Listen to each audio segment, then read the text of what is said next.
Innallaha wa malaikatahu yusholluna 'alan nabi ya ayyuhalladzina amanu shallu 'alaihi wa sallimu taslima.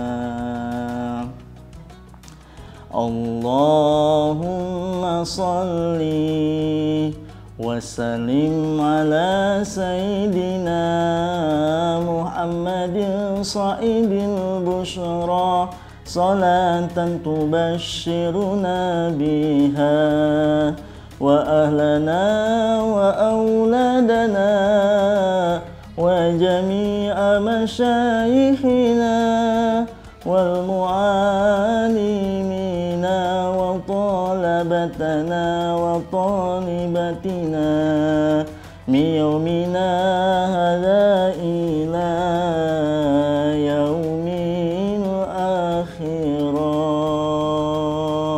Assalamualaikum warahmatullahi wabarakatuh.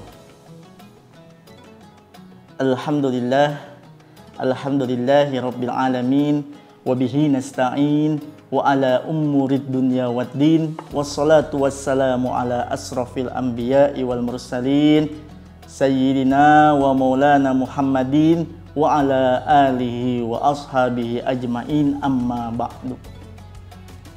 Ramadan adalah bulan kemuliaan. Ramadan penuh berkah. Banyak yang berbicara, banyak yang mengatakan bahwa Ramadan adalah bulan-bulan yang dinantikan oleh kaum muslimin wal muslimat. Para sahabat YouTube Al-Mustari yang dimuliakan, insya Allah dimuliakan oleh Allah. Bagaimana cara memuliakan datangnya bulan Ramadan? Caranya simple, tidak usah rumit-rumit. Yang penting kita bisa menjalankan dan kita bisa mempraktekkan apa itu yang namanya ibadah-ibadah, kebaikan-kebaikan yang kita akan lakukan.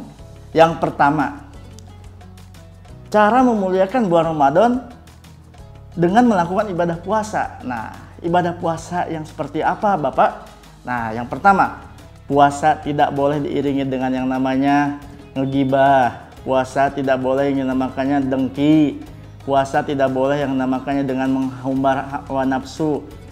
Nah, pada para siswa-siswi, terutama pada siswi-siswi SMP maupun SD, yang terutama yang sekarang masih membuka aurat, yang suka menyiksa mata-mata para laki-laki di luar sana, itu adalah salah satu puasa tidak menutup aurat.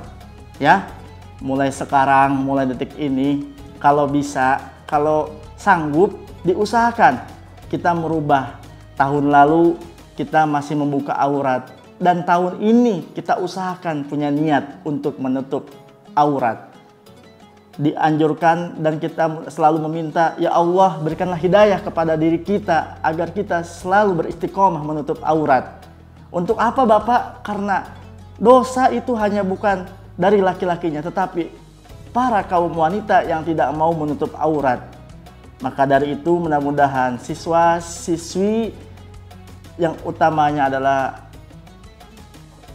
akhwatnya selalu menjaga auratnya, kecuali sudah mahram. Itu adalah hal yang wajar. Nah, yang keduanya, Bapak, apa?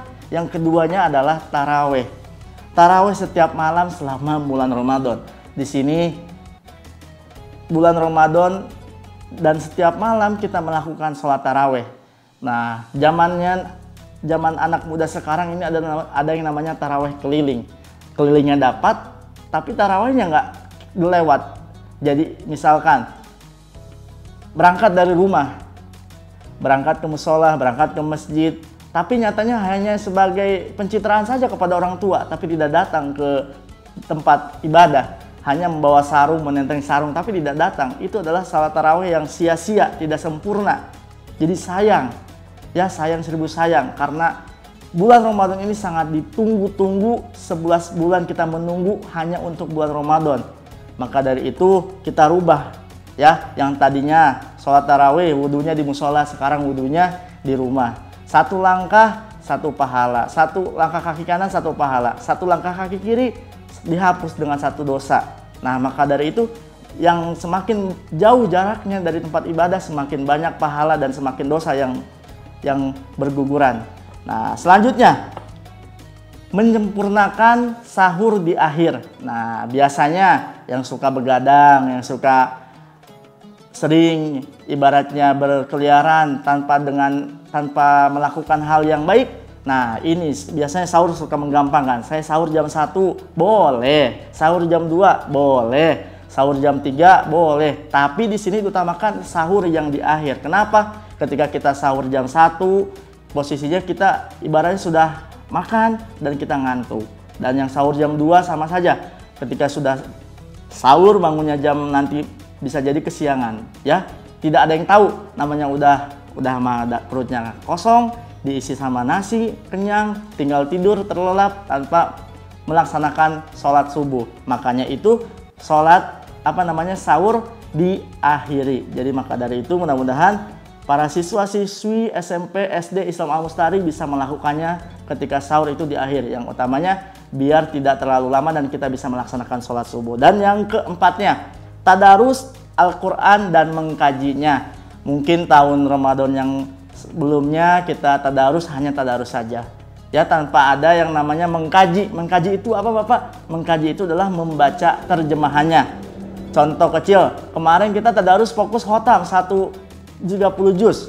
Nah, kita hanya fokus dengan bacaannya saja. Mungkin Ramadan saat ini kita lebih fokus kepada artinya dan kita bisa mempraktekannya dan mengaplikasikannya. Maka dari itu mudah-mudahan setiap amal ibadah yang kita lakukan untuk Allah dengan keikhlasan dan keridhaan, tapi jangan sampai kita beranggapan kita buat apa kita puasa. Tidak ada yang seperti itu, namanya pahala itu Allah yang membalasnya. Maka dari itu ungzur mangkola wala tangzur mangkola. Jangan melihat orang yang berbicaranya, tapi apa yang dibicarakannya kita amalkan dan aplikasikan. Sekian, wabillahi taufiq wal hidayah. Wassalamualaikum warahmatullahi wabarakatuh.